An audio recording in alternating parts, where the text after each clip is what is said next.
ಪ್ರತಿ ವರ್ಷ ಇಲ್ಲಿನ ಶಿವಲಿಂಗದ ಗಾತ್ರ ಹೆಚ್ಚಾಗುತ್ತಾ ಇದೆ ಅನ್ನೋದೇ ಇಲ್ಲಿನ ವಿಶೇಷ.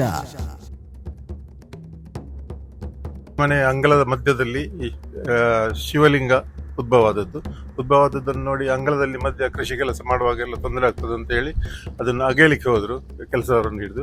ಅಗೆಯುವಾಗ ಅದರ ಒಂದು ತುಂಡು ಕೆತ್ತೆ ಹೋಯಿತು. ಒಂದು ತುಂಡು ಹೋದಲ್ಲಿ ರಕ್ತ ಬಂತು. ಆನಂತರ ದೈವದ ಎದುರಲ್ಲಿ ಹೋಗಿ ಪ್ರಾರ್ಥನೆ ಮಾಡಿ ಎಲ್ಲ ಮಾಡಿದ ನಂತರ ಅದು ರಕ್ತ ನಿಂತು ಹೋಯಿತು. 2 ಫೀಟಿಗಿಂತ ಜಾಸ್ತಿ ಅಗೆಯಲಿಕ್ಕೆ ಹೋಗಬೇಡಿ. ಈ ಶಿವಲಿಂಗದ ಒಳಗೆ ಅಡಿಯಲ್ಲಿ ನಿಧಿ ಇದೆ. ಆ ನಿಧಿಯನ್ನು ಮಹಾಶೇಷ ರಕ್ಷಣೆ ಮಾಡ್ತಾ ಇದ್ದಾನೆ. ಆನಂತರ ರಾತ್ರಿ ಹುಲಿ ಬಂದು ದೇವಸ್ಥಾನಕ್ಕೆ ಸುತ್ತ ಹಾಕಿ ಹೋಗ್ತಿತ್ತು. ನಮಸ್ಕಾರ.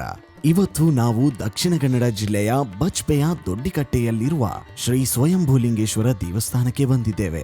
100 ವರ್ಷಗಳ ಇತಿಹಾಸ ಹೊಂದಿರುವ ಈ ಕ್ಷೇತ್ರದ ಬಗ್ಗೆ ಹಲವರಿಗೆ ತಿಳಿದಿಲ್ಲ. ಅದರಲ್ಲೂ ಇಲ್ಲಿ ಇರುವ ಶಿವಲಿಂಗಕ್ಕೆ ಸಂಬಂಧಿಸಿದ ಒಂದು ಕುತೂಹಲಕರ ವಿಶೇಷತೆ ಇಂದಿಗೂ ಭಕ್ತರನ್ನು ಆಶ್ಚರ್ಯಗೊಳಿಸುತ್ತಿದೆ. ಏನಿದು ವಿಶೇಷತೆ? ಈ ದೇವಸ್ಥಾನದ ಇತಿಹಾಸವೇನು? ಬನ್ನಿ ಈ ಪವಿತ್ರ ಕ್ಷೇತ್ರದ ಕಥೆಯನ್ನು ತಿಳಿಯೋಣ. ದೊಡ್ಡಿಕಟ್ಟ ಬಜ್ಪೆ ಅಂತ ಹೇಳಿದ್ರೆ ಇದು ನಮ್ಮ ಪೂರ್ವಜರಾದ ಉಗ್ಗಣ್ಣು ಹೆಂಗಸು ಎಂಬವರ ಸಂತಾನದವರು. ಅದರಲ್ಲಿ ಉಗ್ಗಣ್ಣ ಹೆಂಗಸಿಗೆ 5 ಮಂದಿ ಮಕ್ಕಳು. ಅಮ್ಮಣ್ಣ ಪೂಜಾರಿ ಹಿರಿಯರು, ಅವರಿಗೆ 4 ಜನರು ಸಹೋದರಿಯರು.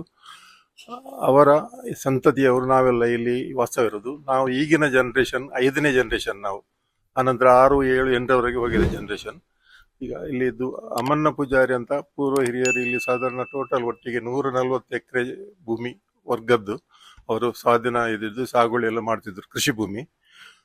ಅನಂತರ ಸಾಗುವಳಿ ಮಾಡುವಾಗ ಮೊದಲು ಇದು ನಮ್ಮ ಮನೆ ಇಲ್ಲಿ ಸುತ್ತುಪೌಳಿಯ ಮನೆ ಅಂಗಳದ ಮಧ್ಯದಲ್ಲಿ ಶಿವಲಿಂಗ ಉದ್ಭವವಾದದ್ದನ್ನು ನೋಡಿ ಅಂಗಳದಲ್ಲಿ ಮಧ್ಯ ಕೃಷಿ ಕೆಲಸ ಮಾಡುವಾಗೆಲ್ಲ ತೊಂದರೆ ಆಗ್ತದೆ ಅಂತ ಹೇಳಿ ಅದನ್ನು ಅಗೆಯಲಿಕ್ಕೆ ಹೋದ್ರು ಕೆಲಸದವರನ್ನು ಹಿಡಿದು. ಅಗೆಯುವಾಗ ಅದರ ಒಂದು ತುಂಡು ಕೆತ್ತೆ ಹೋಯಿತು.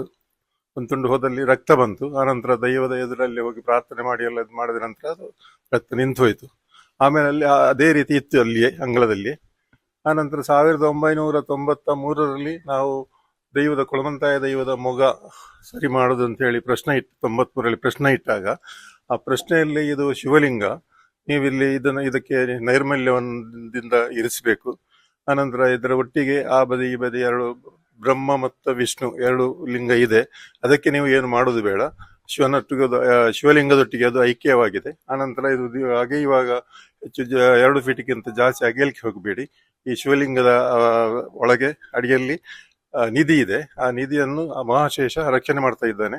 ನೀವು ಜಾಸ್ತಿ ಅಗೆಯಲಿಕ್ಕೆ ಹೋದ್ರೆ ಹೊರಗೆ ಬಂದ್ರೆ ನಿಮ್ಮನ್ನು ಕೆಲಸ ಮಾಡ್ಲಿಕ್ಕೆ ಬಿಡ್ಲಿಕ್ಕಿಲ್ಲ ಅಂತ ಹೇಳಿ ಹಾಗೆ ಪ್ರಶ್ನೆಯಲ್ಲಿ ಬಂದಿದೆ. ಮೊದಲು ಅಮ್ಮಣ್ಣ ಪೂಜಾರಿ ಅವರು ನಮ್ಮ ಹಳೆಯಂಗಡಿ ಮೂಲ್ಕಿ ಅಲ್ಲಿಯ ದುಗ್ಗನ್ನ ಸಾವಂತ ಅರಸರ ಇದು ಸೇನಾಧಿಪತಿ ಆಗಿದ್ರಂತೆ. ಮೊದಲು ಅಲ್ಲಿ ಸೇನಾಪತಿಯಾಗಿ ಇಲ್ಲಿ ಆನಂತರ ಕೃಷಿ ಎಲ್ಲ ಮಾಡ್ತಾ ಇದ್ರು. ಇದು 2 ಬದಿ ಗುಡ್ಡೆ ಬದಿಯಲ್ಲಿ 2 ಬದಿ ಬೆಟ್ಟು ಗದ್ದೆಗಳಿದೆ.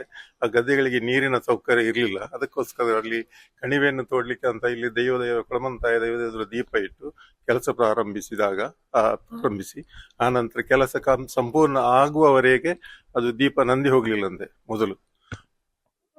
ಆನಂತರ ಇಲ್ಲಿ ಈ ಅಂಗಳದಲ್ಲಿ ಈ ಕೊರತಿ ದೈವ ಬಂದು ರಾತ್ರಿ ಕಸ ಇದ್ರೆ ಗುಡಿಸಿಕೊಂಡು ಹೋಗ್ತಿತ್ತಂತೆ, ನಮ್ಮ ಪೂರ್ವಜರು ಹೇಳ್ತಿದ್ರು. ಆನಂತರ ರಾತ್ರಿ ಹುಲಿ ಬಂದು ದೇವಸ್ಥಾನಕ್ಕೆ ಸುತ್ತ ಹಾಕಿ ಹೋಗ್ತಿತ್ತು. ಅದು ಕೂಡ ಪೂರ್ವಜರು ಹೇಳಿದ ಮಾತು. ಪ್ರಸ್ತುತ ಈ ಕ್ಷೇತ್ರದಲ್ಲಿ ಒಟ್ಟು 32 ದೈವಗಳ ಸಾನ್ನಿಧ್ಯವಿದೆ. ನಾಗವನದಲ್ಲಿ ರಕ್ತೇಶ್ವರಿ, ನಾಗಬ್ರಹ್ಮ, ನಂದಿಗೋಣ ಸೇರಿದಂತೆ ಹಲವು ದೈವಗಳನ್ನು ಭಕ್ತರು ಆರಾಧಿಸುತ್ತಾರೆ. ಇಲ್ಲಿ ಕೋರ್ದಬ್ಬು ದೈವದ ಸಾನ್ನಿಧ್ಯವೂ ಇದೆ. 1997ರಲ್ಲಿ ಈ ದೇವಸ್ಥಾನವನ್ನು ನಿರ್ಮಿಸಲಾಯಿತು. ಮತ್ತೆ ಈ ದೇವಸ್ಥಾನದ ಹಿಂಬದಿಯಲ್ಲಿ ಒಂದು ಕೆರೆ ಇದೆ.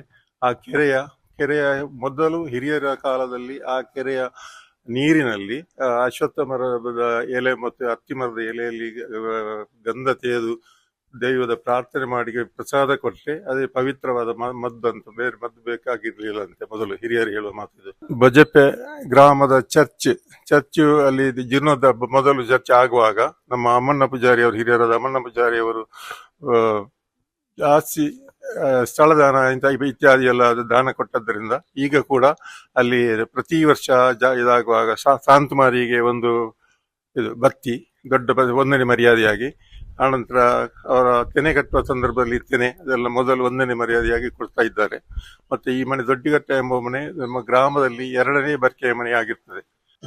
ನಾವು ಈಗಿನ ಜನರೇಷನ್ ಅವರು ಸಣ್ಣದಿರುವಾಗ ಈ ಶಿವಲಿಂಗ ಸಾಧಾರಣ 5-6 ಫೀಟ್ ವರೆಗಿತ್ತು ಎತ್ತರ. ಈಗ ಪ್ರಕೃತ ಈಗ ಸಾಧಾರಣ 7 ಫೀಟ್, ದೇವಸ್ಥಾನ ಆಗುವಾಗ 7 ಫೀಟ್ ಎತ್ತರದವರೆಗಿತ್ತು. ಮತ್ತೆ ಈಗ ಕೂಡ ಅದು ಬೆಳೀತಾ ಇದೆ.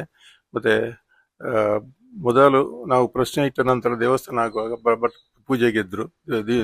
ದಿವಸಕ್ಕೆ 3 ಸಲ ಪೂಜೆ ಆಗ್ತಿತ್ತು, ಬೆಳಿಗ್ಗೆ, ಮಧ್ಯಾಹ್ನ, ಸಾಯಂಕಾಲ.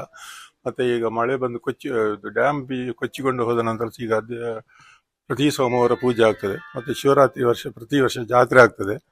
ಮತ್ತೆ ಇಲ್ಲಿ ಬಂದು ಯಾರಾದರೂ ಪ್ರಸಾದ ತೆಕ್ಕೊಂಡು ಹೋಗಿ ಮಕ್ಕಳಾದವರಿಗೆ ಮಕ್ಕಳು ಆ ಏನಾದರೂ ಕೆಲಸ ಆಗ್ಲಿಕ್ಕಿದ್ರೆ ಆ ಕೆಲಸ, ಅಸೌಖ್ಯದಿಂದ ಬಿದ್ದವರು ಏನಾದರೂ ಬಂದು ಇಲ್ಲಿಂದ ಗಂಧಪ್ರಸಾದ ತಕೊಂಡು ಹೋದ್ರೆ ಅವರ ಆರೋಗ್ಯ ಕೂಡ ಸರಿಯಾಗಿದೆ ಬಂದಿದೆ. ಮತ್ತೆ ವರ್ಷ ಅವರು ಬಂದು ಇದಕ್ಕೆ ಹರಕೆ ಎಲ್ಲ ಸಲ್ಲಿಸ್ತಾ ಇದ್ದಾರೆ. ಕಳೆದ ವರ್ಷ ಒಂದು ಪಾರ್ಟಿ ಬೇರೆ ಜಾತಿಯವರು ಬಂದು ಇಲ್ಲಿ ಪ್ರಾರ್ಥನೆ ಮಾಡಿ ಹೋಗಿ ಮಕ್ಕಳಾಗಿದೆ. ಅದಕ್ಕೆ ಮಕ್ಕಳಿಗೆ ಒಂದು ಬಂಗಾರಿನ ನೆಕ್ಲೆಸ್, ಇದು ಸರ ತಂದು ಕೊಟ್ಟಿದ್ದಾರೆ ಬಂಗಾರದ. ಅನಂತರ ಅದೇ ಹೆಚ್ಚಿನವರು ಊರಿನವರು ಮಾತ್ರಲ್ಲದೆ ಪರ ಊರಿಂದ ಕೂಡ ಬಂದು ಎಲ್ಲ ಪ್ರಸಾದ ತೆಕ್ಕೊಂಡು ಹೋಗಿ ಅವರ ಕೆಲಸ ಎಲ್ಲ ಆಗ್ತಾ ಇದೆ ಅಂತ ಬಂದು ಹೇಳ್ತಾ ಇದ್ದಾರೆ. ಈಗ ಕೂಡ ಅದೇ ರೀತಿ ನಡೆಯುತ್ತಾ ಇದೆ. ಅಲ್ಲದೆ ಯಾರಾದರೂ ಹಿರಿಯರ ಕಾಲದಲ್ಲಿ ಮೊದಲು ಯಾರಾದರೂ ಇಲ್ಲಿ ಏನಾದರೂ ಒಂದು ಸೊತ್ತನ್ನು ಕಳವು ಮಾಡಿದ್ರೆ ದೈವ ಅವರಿಗೆ ಕರೆದು ಹೇಳ್ತಿತ್ತಂತೆ. ಹಾಗಾಗಿ ಯಾರಾದರೂ ಕೊಂಡೋಗ್ಲಿಕ್ಕೆ ಬರ್ತಿರ್ಲಿಲ್ಲ. ಇಲ್ಲಿ ಮೊದಲು ಗಡಿ ಪ್ರಧಾನ ಆಗಿತ್ತು. ಇನ್ನು ಮುಂದೆ ಜೀರ್ಣೋದ್ಧಾರ ದೈವದ ಇಲ್ಲಿ ತರವಾಡು ಮನೆಯೆಲ್ಲ ಆಗ್ತಾ ಉಂಟು. ಅದು ಆದ ನಂತರ ಇಲ್ಲಿ ಈ ಗಡಿ ಪ್ರಧಾನ ಕೂಡ ಆಗ್ಲಿಕ್ಕಿದೆ ಮುಂದಕ್ಕೆ. ಬರೋ ವರ್ಷ ಹೆಚ್ಚಿನ ಅಂಶ ಜನವರಿ ಫೆಬ್ರವರಿಯಲ್ಲಿ ಇಲ್ಲಿ ಜೀರ್ಣೋದ್ಧಾರದ ಇದು ಬ್ರಹ್ಮಕಲಶ ಎಲ್ಲ ಆಗ್ಲಿಕ್ಕೆ ಉಂಟು ದೈವದ್ದು ಜೀರ್ಣೋದ್ಧಾರ ಆಗಿ. ಮತ್ತೆ ಇಲ್ಲಿ ಜೀರ್ಣೋದ್ಧಾರ ಆಗುವ ಸಂದರ್ಭದಲ್ಲಿ ಪ್ರಶ್ನೆಯಲ್ಲಿ ಕಂಡು ಬಂದಂತೆ ಇದು ಈ ದೇವಸ್ಥಾನಕ್ಕೆ ಶ್ರೀ ಸ್ವಯಂಭುಲಿಂಗೇಶ್ವರ ದೇವಸ್ಥಾನ ದೊಡ್ಡಿಘಟ್ಟ ಎಂಬ ಹೆಸರು ಇಡಬೇಕಂತ ಬಂದಿದೆ. ಆ ಪ್ರಕಾರ ನಾವು ಅದೇ ಹೆಸರನ್ನು ಇಟ್ಟಿದ್ದೇವೆ.